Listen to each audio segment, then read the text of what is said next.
Hello everyone, I am Tacet, and today I'm going to be going over the event objectives for the Dead Man Tell No Tales event. First off though, it is definitely a good week to go use event keys. The main two troops that are in the event key drop pool this week is Bonnie Rose. She is really easy to be able to get one-shot kills with, particularly earlier on in the game, as well as Kraken, that was just up there. That is the legend that is exclusively in the event key drop pool this week. It is only the Kraken, so all the legends that you do drop from the event keys will be Krakens. Kraken is normally used with a giant spider, so you can loop between them. It's also commonly used when fully traded in any kind of looping team, because it does 3 damage to all enemies every single extra turn you get, so it can rack up a lot of extra damage. Also pretty good with a web spinner that is particularly notable because you can get green-blue trait stones from getting Skullbeard this week.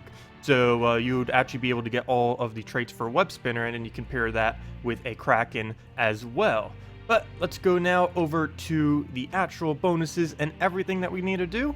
Well, obviously, since it is a Blackhawk week, we do have that 25% extra bonus for Blackhawk troops. We also have 25% extra bonus to all rogues. Many of the Blackhawk troops actually have 50% extra stats this week, so it's definitely a good idea to use them. Particularly if we go and search by attack right now, there are some excessively high attack.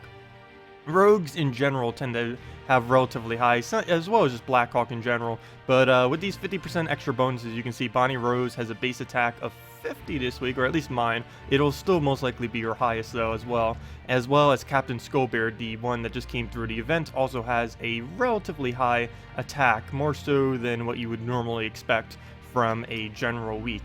Other than that, we do have the extra map whenever we use Skullbeard within a team. This is mainly not that useful. Whenever they do have the map things, it's normally just better to use a Tyree and explore and try farming as much as possible. You can get Tyree from just completing Zolkari, and it will net you a lot more maps than you would from actually using a team with him. But we might as well use some teams with him. I did show some the other day, but I figured we'd go thematic and go with the Skull Spam. He is a Skullbeard.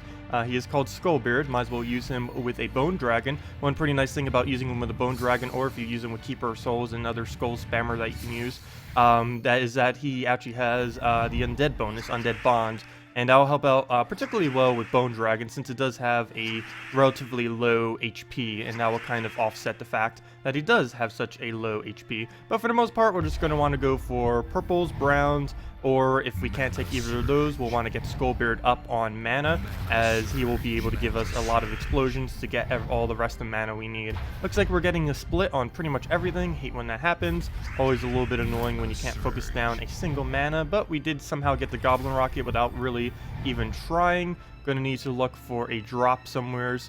Trying to see if we can...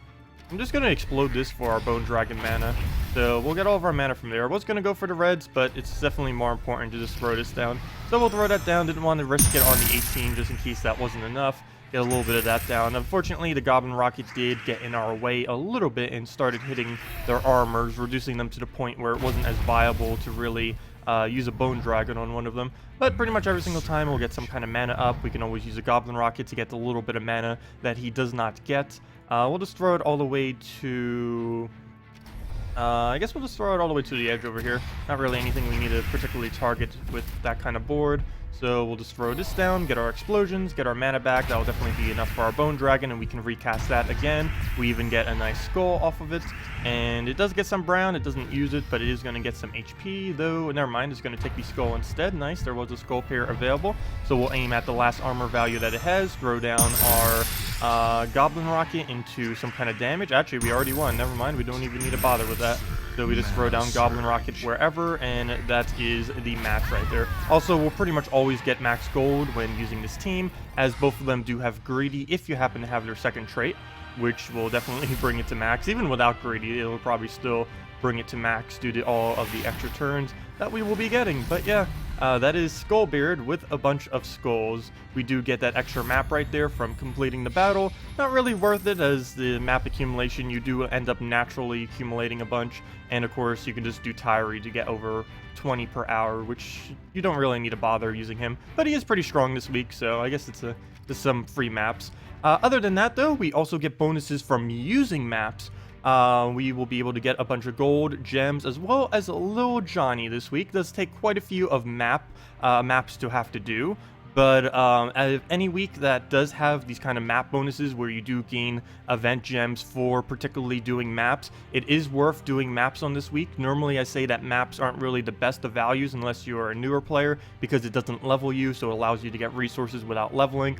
But whenever there is an event week, pretty much anyone will be able to get some pretty good value out of maps because all the rewards from here will be able to offset the slightly lower rewards that maps give compared to PvP. The main reason why maps tend to not be as good as you progress through the game is as soon as you get a 100% bonus armor, that armor does not trigger in treasure maps, but it does trigger in PvP and all other locations. But as far as Lil Johnny is not really used that much. The only particularly good thing he has is impervious, and it's all the way on his last trait, so it's extremely expensive. You're better off just getting a Gorgotha, a Great Maul, or Dust Devil, things like those traded instead. Lil Johnny is kind of like one of the last ones that you do end up trading as far as brown yellow troops are concerned. But as far as his ability, he is the only troop that can spawn skulls that has the impervious trait, so he may have some additional purposes in the future. He's most notably used right now with a Tyree because Tyree is also a rogue. Tyree can also give maps, and he does boost how many skulls he can create based on how many maps. He also has a 20% chance every cast to give a map. Generally, he's an unused troop, but there are some purposes you can do with him with Tyree map farming if you're really interested in that. But let's go do a map ourselves. To do event gems this week and to gain, start getting them and get all those rewards, all you have to do is play the treasure hunt minigame. You only need one map to be able to do so. Use one per map. The amount of turns you have is based on your green guardian in your guild. I believe the base value is 8, and then you gain 1 per every 20 levels that you get on your green guild guardian. It starts at a base of 1 if you are in a new guild. So even if you're just in the guild, you have 9 starting turns instead of 8. And as you can see, I have 14 because my guild guardians are as max as they can possibly be. So let's see. We'll go and move that over. And generally, for any of you that don't know how treasure maps work, anytime you take a 3 times, it'll reduce one of your turns. Any times that you take a 4 times, it'll preserve your turn, meaning the number will stay exactly the same. Whenever you take a 5 times like this, it'll not only preserve your turn, but it'll add additional 1 to it, so it'll now be 17, as you can see right there. And that's generally how you do treasure map. All the resources become bigger resources. When you're starting to get more towards the end of the map, do keep in mind that it is normally better to keep your larger resources together. For example, if we end up getting a red chest, it's not worth it if we only have a few turns left to change it into a vault, as the 3 rewards that we'll get from 3 separate red chests is more than the one that you would actually get from the single vault. Even though your resources kind of get slightly smaller as you combine them together, you're getting more of them on the board, which is overall giving you more resources. Generally, when doing treasure maps, if you're interested only in the amount of resources that you'll get, it is normally best to rush through them as quickly as possible, taking whatever you first see as a good move.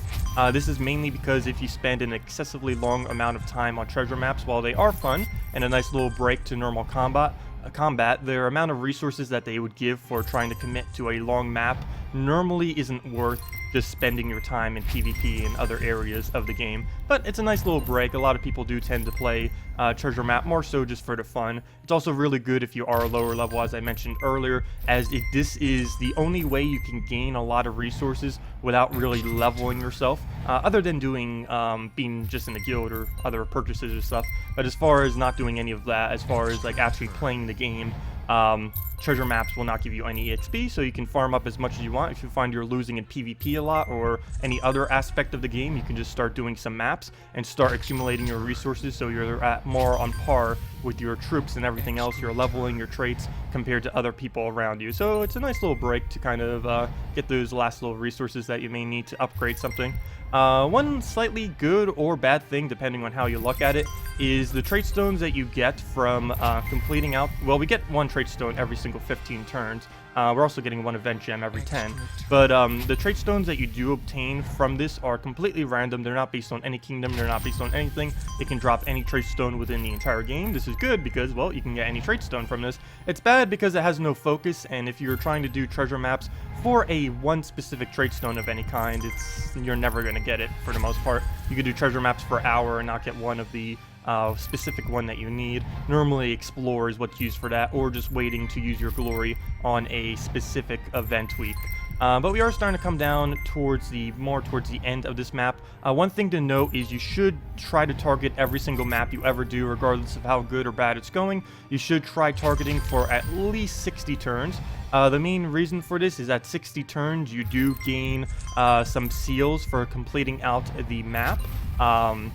And that will go towards your weekly total, and it'll kind of make up for the slight bit of lack of resources, since you will still be able to farm up all your seals here. Unfortunately, doing anything less than 60 turns will not reward you any seals, and of course, if you already reached your max, it also will not reward you any seals. But there we go, 49, one short of another event gem, unfortunately, but we'll just claim all these rewards, and we'll just click right through it. We'll then just get our random trait stones. Only got a minor red, or double minor red, and the runics, and it just gives you a bunch of resources at the end. Kind of weird, didn't get any gems. I guess we didn't have that many green chests. Normally I try, if I'm doing this constantly over and over again, I try to aim mainly for bronze chests because of the glory reward. You mainly want to aim at these based on what you want. If you want gems, you aim for green chests. If you want glory, you aim for brown chest. If you want keys, you just go and play it as far as you can possibly go. And that's generally how you just play these, depending on which resource you want and what your really goal is of it. But of course, every 10 turns, just give us those event gems. You saw we got 4 right there, and that just goes towards our total here for these additional rewards this week. But anyways, that will wrap it up for this video. If you guys have any other questions about this event objective or anything else, feel free to leave it in the comment section below. Thank you all so much for watching, and have a wonderful day.